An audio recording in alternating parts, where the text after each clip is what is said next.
अटे खां रिपोर्ट करे अकबर दिलवानी। पाकिस्तान पीपल्स पार्टी शहीदनि जी पार्टी आहे। 18 अक्टूबर ते पीपी लाइ वॾो ॾुख भरियो ॾिहाड़ो आहे। कारसाज़ सान्हे जे शहीदनि खे भरपूर ख़राज अक़ीदत पेश कंदासीं।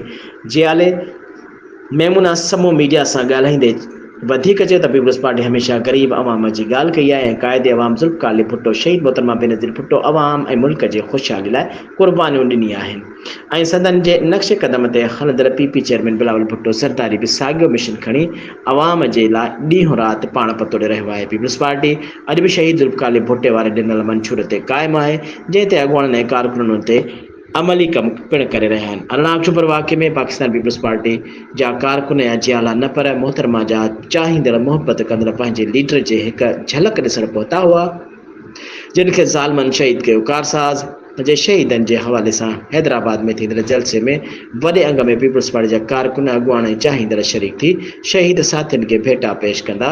हुन वधीक चयो त मुल्क में बेरोज़गारी तमामु घणी आहे। ईंदड़ हुकूमत पीपल्स पार्टी जी हूंदी ऐं मुल्क जो वज़ीर आज़म बिलावल भुट्टो सरदारी हूंदो। मुल्क जी पीपल्स पार्टी उहा वाहिद पार्टी आहे जंहिं वटि हर मसइले जो हल आहे।